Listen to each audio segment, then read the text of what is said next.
اكتر قصة مانجا غريبة ومرعبة شفتها في حياتي ومحدش يعرفها قبل كده. تخيل ان اغنية ما تعرفش مين بيغنيها تخليك ترتكب جرائم وتحول حياتك لخراب. تعالوا نشوف القصة دي.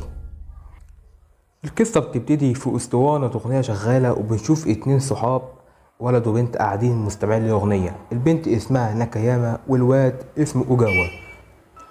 فتقول ناكاياما لاوجاوا انه خلاص يوقف الاغنية، فتطلب منه ان يسجل لها الاغنيه دي. يرد عليها لا مش هسجل حاجه. تقول له ليه؟ ده الامر مش مستاهل، ده التسجيل بس هنسجله، ولو سجلته مش هيفقد قيمته يعني عندك، بس اسمعني انا اسجله. وبرضه اوجاوا بيرفض وتقول ما تبقاش معقد بقى. يرد عليها اوجاوا انا مش معقد، يعني لو حتى التسجيل اسجليه وما فقدش اي حاجه، بس هحس ان انت خدتي جزء من سحره لو سجلتيه. وبتترجاه البنت انه يسمح لها انها تسجله وهو برضه يرفض، وتقول له انها ما تعرفش الغلاف بتاع الاغنيه اسمه ايه ولا هي اسم المغنيه ايه وازاي هتلاقيها اصلا. يقول لها اجاوا طب ما دام انت عايزاها كده ليه ما تروحيش تشتريها نسخه لنفسك. وتقول له طب فين انت جبتها منين عشان اعرف اروح اشتري واحده. يقول لها مش هقولك. تقول ناكاياما انت بتعمل مشاكل عن قصد دلوقتي، ده انا الوحيده اللي باجي هنا وعشان كده انت ما عندكش صحاب عشان معاملتك دي. يرد عليها عشان كده ما عندكش صحاب، طب شوف مين هيسمعك اغاني تاني. تقول ناكاياما ده مش سبب كافي يا اوجاوا لان انا الشخص الوحيد اللي باجي عندك البيت، وانت لسه بتسمع اسطوانات في الزمن ده يا ابني؟ دي ايه يا ابني اللي انت فيه ده؟ ده انا بين الزمن اللي بيسمع الاغنيه في السي دي. يطردها ايجاوا ويقول لها طب اخرجي من هنا وروحي بيتك. تقول لي ناكاياما ما انا هعمل كده ومش هرجع تاني وتمشي. ويقول ايجاوا مع نفسه ان فعلا التسجيل ده اغلى من حياته، ويروح عشان يشغل التسجيل ما يلاقوش، ويعرف ان ناكاياما هي اللي سرقته ويلبس هدومه وينزل زي المجنون يقول ان ناكاياما هي اللي سرقته ومش هتفلت مني، ويجري وراها ويقولها استنى عندك يا حراميه. وتستغرب ناكاياما وبتجري وهو يجري وراها ويقولها اقفي انا قلت لك اقفي، ويحدف عليها طوبه ويوقعها. وتقول له انا كنت عايز استلفه منك بس انت اجبرتني ان انا اعمل كده، وكمان بترمي عليها طوب، ده انت وحش قوي يا جدع.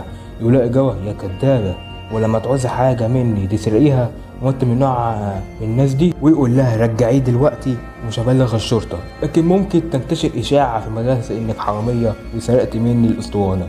ويقول لها يلا رجعي حراميه، ويزعق لها وتمسك الطوبه اللي قدامها وتمسكه وتضربه بدماغه ويقع، وتندى عليه تطمن عليه تعرف انه مات خلاص، وتاخده وتخبيه وسط الخشب وتغطيه وتعتذرله وتقول له انا اسفه يا اوجاوا انا بس كنت عايزه التسجيل ده بس اوعى تكرهني والنبي. وجثة اجاوا تفضل تردد الاغنيه وتتخضي ناكاياما وتقول هو انت بتتكلم. وبرضه جثة اجاوا تفضل تردد الاغنيه وتقول ناكاياما هو انت لسه عايش؟ الله انا بضيع وقت ليه معاك؟ ويفضل يردد الاغنيه تقول له انت تعمل اللي انت عايزه بس انا حاسه بالسوء بسببك، بس هرجعه لما اخلص تسجيل. وفي اليوم التالي تقف نكاها مع صاحبتها تقول صاحبتها انه كان قاعد هناك لكن ما صلحتوش قصدها على الجهاز بتاعها. تقول نكاياما مشغل اسطوانات صح؟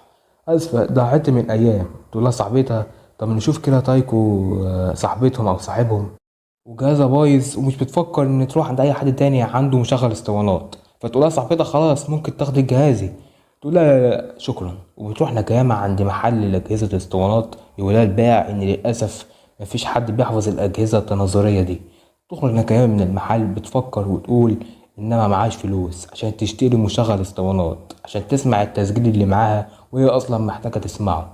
وتقول انها مساعة اليوم اللي سمعت فيه الاغنية دي معرفتش تخرج الاغنية دي من دماغها عشان ما سمعتش حاجة زيها قبل كده. وتقول ان صوت البنت بينفصل عن اللحن لكن في تناغم غريب. وتشرح الأغنية وتقول إن الأغنية بتبدأ فجأة من غير كلمات وبعد كده بتتلاشى في النهاية وكأنها بتاخد غفوة. وتقول إنها لما بدأت تروح لأوجاوا طول الوقت كل ما سمعت الأغنية دي بالذات رغبتها زادت إن تسجلها ومش عارفة اسم الأغنية أو المغنية. عشان كده لما ذهبت لمتجر الاسطوانات وقلت اللحن للبائعين نظروا إليا بدهشة. عشان كده الأغنية دي منسية والمغنية منسية بس محدش عارف إن هي قد إيه حلوة. وتقول إنها ما عندهاش مكان تشغل فيه التسجيل وفجأة تشوف يافطة محل بيع واستيراد تسجيلات وتقول خلاص دلوقتي لقيت المكان بيبيع تسجيلات مستعملة وأكيد عنده مشغل اسطوانات كده على القد يعني. ويدخل عند البائع يقول لها عايزة مني انا اشغل اسطوانة؟ ما ينفعش، انا ببيع واشتري اسطوانات بس. وتقول لنا كمان ارجوك بس مرة واحدة بس. يرد عليها البائع انا قلت لا.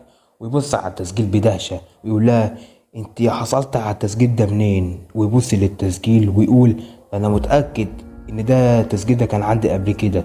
تقول لا غلط، ده معرضوش للبيع ده. يقول لها البائع لا انت سرقاه مش كده؟ تقول سرقته؟ لا مش انا. يقول لها اذا ليه معاكي بقى؟ ده هناك واحدة بس من دي في اليابان كلها. ده التسجيل ده أغلى من أي حاجة، ولأن قبل شهور لما انتهت الأغنية حطيتها فوق المشغل وجه حد خدها، يبقى أنت اللي خدتيها. ودلوقتي لما أجي أفتكر إن الزبونة الوحيدة اللي كان هنا في المتجر كانت بنت، يبقى كنت أنتي. ويقول لها بهدوء رجعولي وأكني ما حصل أي حاجة. لو اديتهولي مش هبلغ الشرطة. وشد منها التسجيل بعنف ويفضل يقول لها هاتيه هاتيه، وتسحبه نكيامة وتجري. ويجري وراها البائع ويقول اي حد يوقف البت دي، لان السبب في كل ده انها ما قالتش هي اشتريته منين اصلا. ويقول للشخص اللي بيدور معاه هي شكلها ايه. تقول النكيامة هنستخبى في الكافيه، وتدخل جوه الكافيه وتستخبى وتقفل الباب وهي خايفة ومتوترة. وبيبقى شغال جوه الكافيه سماعة، وبنشوف شخص غريب قاعد ويقول لها الجرسون اتفضلي اقعدي. وتقعد على الترابيزة. يجي الجرسون يقول لها تطلبي ايه؟ تقول له هات عصير برتقال. وتتأتى في الكلام كده. يقول لها الجرسون نعم. تقول له هو ايه اللي شغال اغاني ده؟ راديو؟ يقول لها الجرسون لا ده تسجيل. وتفرح تقول ان من اي نوع بيشغل الاسطوانات ده؟ يقول لها ان مفيش اي كلمات اصلا، هو اصوات بس. تطلب منه ان يشغلها الاسطوانة اللي معاها. يقول لها في الحالة دي اكيد شغلتيه، ده مفهوش حاجة.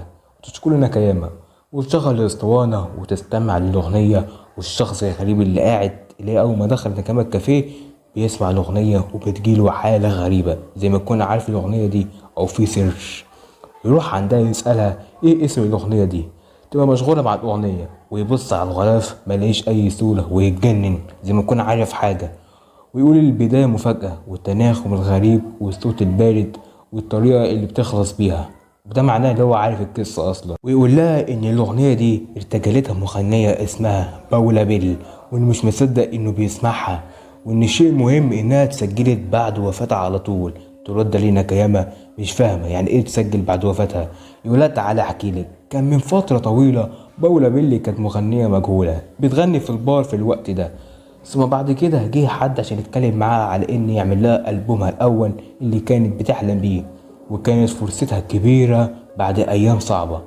لكن خبطتها عربية قدام الاستوديو في يوم التسجيل.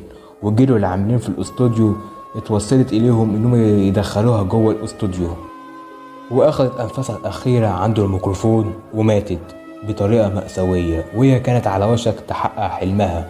والعاملين كانوا قاعدين يعيطوا عليها. لكن بعد دقايق بدأت تغني، فاعتقدوا إنها رجعت الحياة، لكن قلبها ما كانش بينبض. وبينما هم واقفين مصدومين لأنها غنت أغنية محدش سمعها قبل كده، وما كانتش الأغنية اللي كانت المفروض تغنيها أصلا. وأخيرا بعد ما قوتها نفتت صوتها أصبح يضعف يضعف يضعف، وفتحتش بقها تغني تاني. يقول لهم كمان إنهم ما صدروش الأغنية، لكن بعض العاملين خدوا من اسطوانات ليهم هما شخصيا يعني، والسبب إنها تبدأ فجأة وإن التسجيل بدأ في نص الأغنية عشان بعض المهندسين داسوا على زر التسجيل وهما مستعجلين فالأغنية اتسجلت. ويقول للجرسون عشان كده هو ده الشيء اللي بيخلي جمعين الاسطوانات بيتكلموا عليه. ويقول الراجل الغريب انه سمع عن وجودها لكن ما شافهاش ابدا. والجرسون يقول اذا هو ده التسجيل الاسطوري اللي انتوا كلكم تتكلموا عنه. ويبص بغرابة وتحط نكامة الاسطوانة في الغلاف بسكات وتشكر الجرسون والرجل الغريب. والجرسون يقول لها ايه ده انت هتمشي؟ تقول له واسيب لك الفلوس هنا على الترابيزه. والراجل الغريب يفضل باصص لها نظرات مخيفه وهي بتلاحظ كده. وهي الاغنيه دي من عالم الاخر. يعني ايه من عالم الاخر؟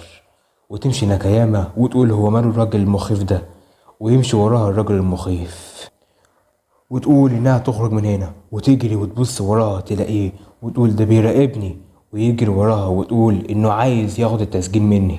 تجري وتلاقي قدامها صاحب محل الاسطوانات اللي كان بيجري وراها من الاول، ويشوفها ويجري وراها هو كمان. وتروح عند جثة إجابة وتستغرب وتقول مش معقول انت مش هنا، ده انا كنت امبارح شايفاك بتغني، انت غنيت.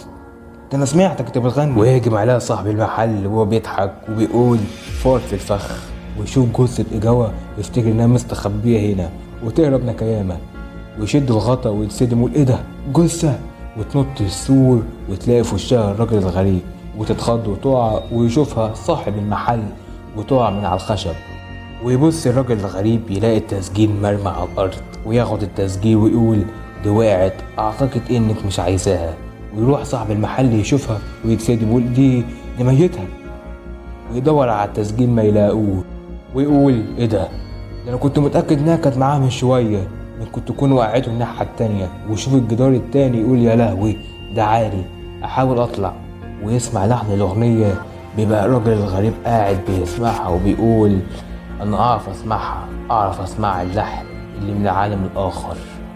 وبتخلص القصة. لو عجبتك القصة تعمل لايك وتشترك في القناة، وللأسف القصة دي فصل واحد، ولو عايزين قصة تانية مرعبة